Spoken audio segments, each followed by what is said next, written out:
convention coming up, and I look forward to it. But before I discuss a very historic breakthrough in our fight against the China virus, I'd like to provide an update on the recent wildfires in California and the storms in the Gulf of Mexico. Yesterday, I approved a major disaster declaration for California, spoke to Governor Newsom as they battle two of the worst wildfires in the history of their state. That continues. The federal government has already deployed over 26,000 first responders and personnel to battle the wildfires. We're working very closely with the governor and very closely with a lot of great state representatives and local representatives, and we'll take care of the situation. But we have 26,000 first responders already.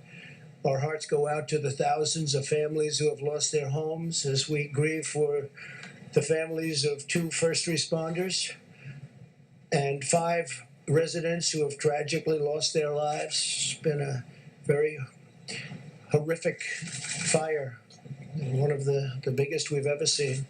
My administration is also closely monitoring Hurricane Marco and Tropical Storm Laura, which are coming in rapidly. Hurricane Marco is expected to make landfall in Louisiana tomorrow, and Tropical Storm Laura is expected to hit Louisiana 2 days later. This is somewhat unprecedented, the scope of the storms and also the fact that they come so quickly after one another. Both storms have the potential of gathering strength before they make landfall and could cause significant damage across the Gulf Coast and also in Puerto Rico. We have everybody stationed and ready to go in Puerto Rico and the Gulf Coast, and we have tremendous people. We have FEMA is lined up, and we have the Coast Guard ready. The Coast Guard has done a fantastic job.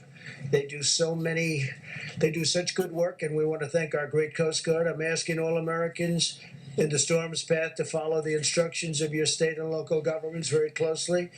And I've approved emergency declarations for Puerto Rico and for Louisiana.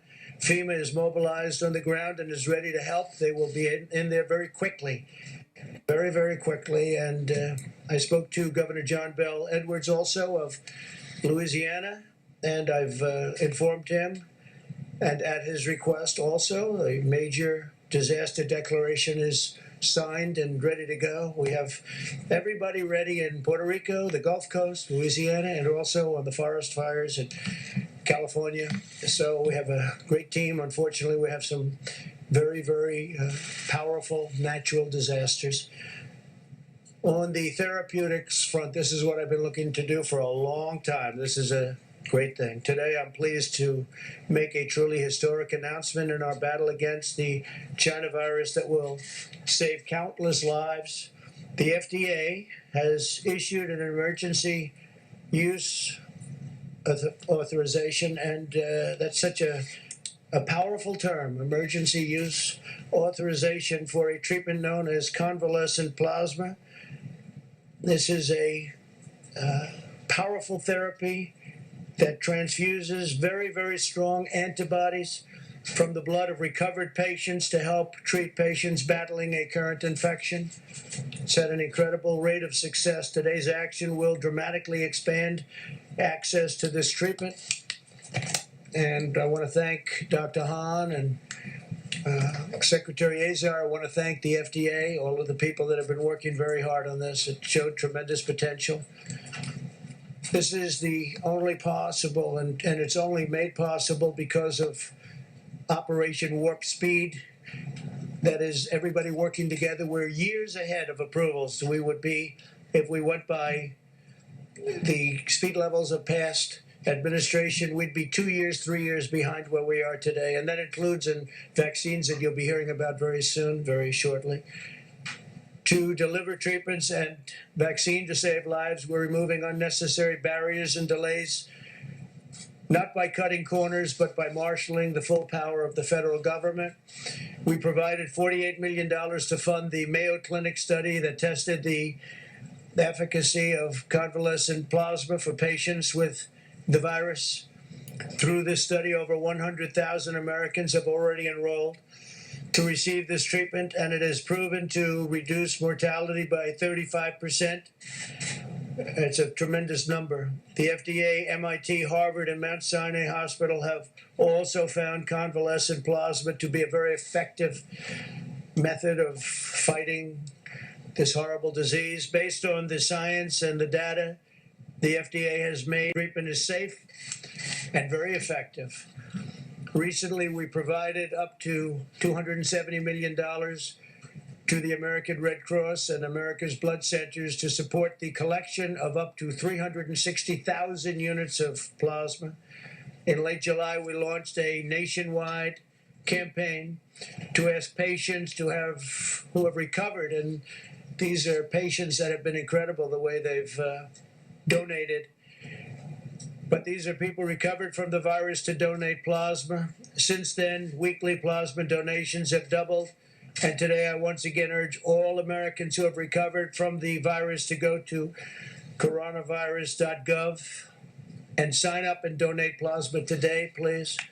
It's been really an incredible people. The country has united so strongly behind this, and I'll go over the numbers, but if you look at what's happened and the success that we've had that people don't talk about, the United States has experienced the lowest case fatality rate of any major country in the world. You don't hear that.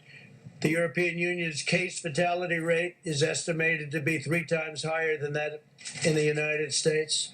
Europe has seen 33% more fatalities compared to a typical non-pandemic year than the United States. And I just want to ask two of our people that have done such a fantastic job, Alex Azar and Stephen Hahn, to say a few words. And Stephen, I want to thank you because the FDA really stepped up, and especially over the last few days in getting this done. The results have been incredible. And I think you'll see the results even go up very substantially. So we appreciate it. And maybe I'll ask Alex to go first and then Stephen. Thank you very much, Alex. Well, thank you very much, Mr. President. Thanks for the bold leadership that allowed us to deliver this very happy news today. Thanks to your all of America approach, America has done more than any other country to expand the arsenal that we have to battle COVID-19. And thanks to early efforts by your administration, Americans have broader access to these treatments, including convalescent plasma, than patients anywhere else in the world. In early April, early in our fight against COVID-19, the FDA, BARDA, the Mayo Clinic, and other partners sprang into action to set up an expanded access protocol for this promising treatment. President Trump is the right to try president, and he's fought hard to ensure that Americans can have access to promising COVID-19 treatments. Convalescent plasma has been a tried and true therapeutic method in prior outbreaks, but the president wanted to ensure that we develop the data to support its use, and this FDA authorization is one result of that effort. The data we gathered suggests that patients who were treated early in their disease course, within 3 days of being diagnosed, with plasma containing high levels of antibodies, benefited the most from treatment. We saw about a 35% better survival in the patients who benefited most from the treatment, which were patients under 80 who were not on artificial respiration. I just want to emphasize this point because I don't want you to gloss over this number. We dream in drug development of something like a 35% mortality reduction. This is a major advance in the treatment of patients. This is a major advance. Convalescent plasma is one new tool that we've added to our arsenal against COVID-19, alongside remdesivir, steroids, and a number of other promising options currently being studied. Because of the president's Operation Warp Speed, we expect to have other new results and new options reaching patients as soon as this fall. Operation Warp Speed is supporting experimental therapeutics all the way through to manufacturing so that if they meet FDA's gold standard for safety and efficacy, they can begin reaching patients without a day wasted. Americans who have tested positive for and recovered from COVID-19 can go to coronavirus.gov to find out a quick, convenient way to play a potentially life-saving role in our fight. Know if you donate plasma, you could save a life. We've also provided guidance so healthcare providers can contact patients who have recovered from COVID-19 and give them information on how they can donate. So thank you again, Mr. President, for supporting this remarkable progress against COVID-19. And I want to thank Dr. Hahn, Dr. Marks, and the entire team at the FDA for the speed with which they've approached this, the diligence to ensure that this meets the standards at FDA. And I'll turn it over to Dr. Hahn if it's okay, Mr. President. Very much. Please. Doctor. Thank you, Mr. President, for your leadership. It's good to be here today to announce FDA's recent decision. From the beginning of this pandemic, the President has asked FDA to cut back red tape to try to speed medical products into the hands of providers, patients, and American consumers. And I just want to echo the President's thanks to the more than 17,000 men and women who work at FDA. They have worked day and night to, in fact, do that. So plasma is the liquid portion of the blood. That liquid portion contains the natural immunity that someone develops in response to an infection, in this case COVID-19. And that liquid portion can be extracted, and for many years, as the President and Secretary Azar said, has been given to patients with infectious diseases for more than 100 years. So there was a really good rationale for why this might work. And in fact, as was mentioned, in early April, an expanded access program was started at the Mayo Clinic with the support of the federal government under President Trump's leadership. And that has gone on for the last 4 months. More than 90,000, close to 100,000 Americans have enrolled in this program, and over 70,000 have received treatment. This is one of the largest expanded access programs in the history of FDA, so a very successful approach to evaluating how convalescent plasma would work. So in the independent judgment of experts and expert scientists at FDA who have reviewed the totality of data, not just the data from this expanded access program, but more than a dozen published studies, as well as the historical experience associated with this, those scientists have concluded that COVID-19 convalescent plasma is safe and shows promising efficacy, thereby meeting the criteria for emergency use authorization. In the optimal treatment, the optimal patients, as described by Secretary Azar, treated with convalescent plasma at the highest titers, there was a 35% improvement in survival, which is a significant clinical benefit. Now, we're waiting for more data. We're going to continue to gather data, but this clearly meets the criteria that we've established for emergency use authorization, and we're very pleased with these results. So let me just put this in perspective. Many of you know I was a cancer doctor before I became FDA commissioner, and a 35% improvement in survival is a pretty substantial clinical benefit. What that means is, and if the data continue to pan out, 100 people who are sick with COVID-19, 35 would have been saved because of the administration of plasma. We've seen a great deal of demand for this from doctors around the country, and what this EUA emergency use authorization today does, it allows us to continue that and meet the demand. And again, I want to echo the President's and the Secretary's ask of the American people: if you've recovered from COVID-19, please donate. It could save a life. And Mr. President, thank you again. Thank you very much, Stephen. I appreciate it. Okay, any questions? Mr. President. Thank you, Mr. President. I want to first ask you about the COVID-19 drugs that are in phase 3. Are they going to be available to the American population? You and I talked previously about this idea of right to try. Right. Can we assure the American people that if it's being studied and it's in phase 3, you have that right? You know, it's a great question, and I'm not sure a lot of people have been thinking about right to try. We're all waiting for the final answer.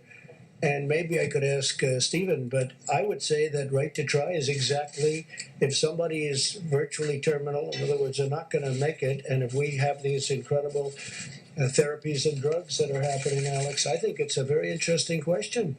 I congratulate you for that question, because I think we're all waiting for that exact final endpoint. What about that, Stephen? We have all of these seemingly great answers that are ready to come out, but because of the process it takes, can we use some of this early under right to try, please? So it's a really good question. And of course, it all depends on the clinical circumstances and what a doctor and a patient together decide with respect to the administration of any agent.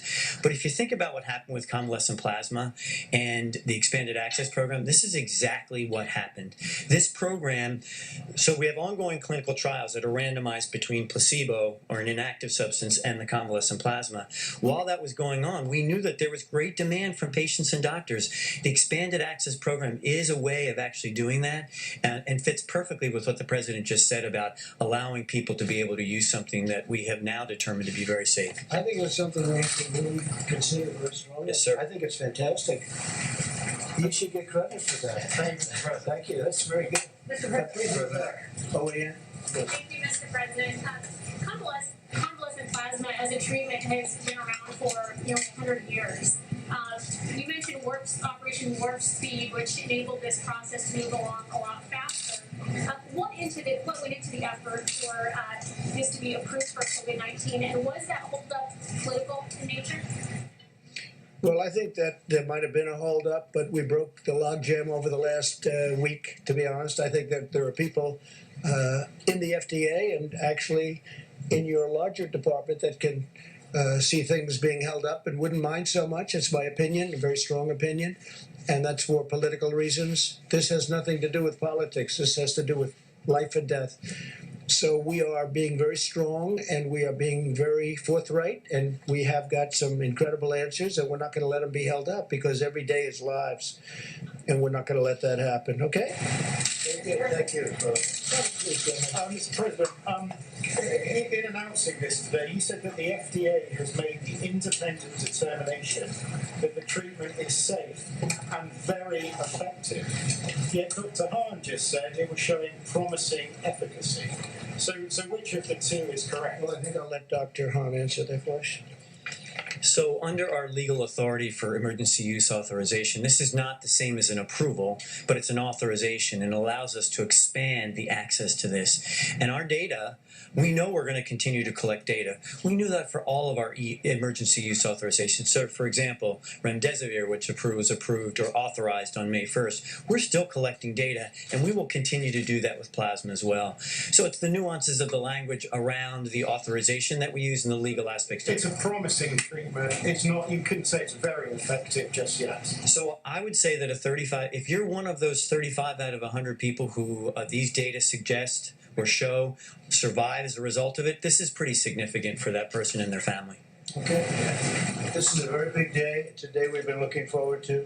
Thank you very much. Great question. Was there pressure on you, Dr. Hahn, to authorize this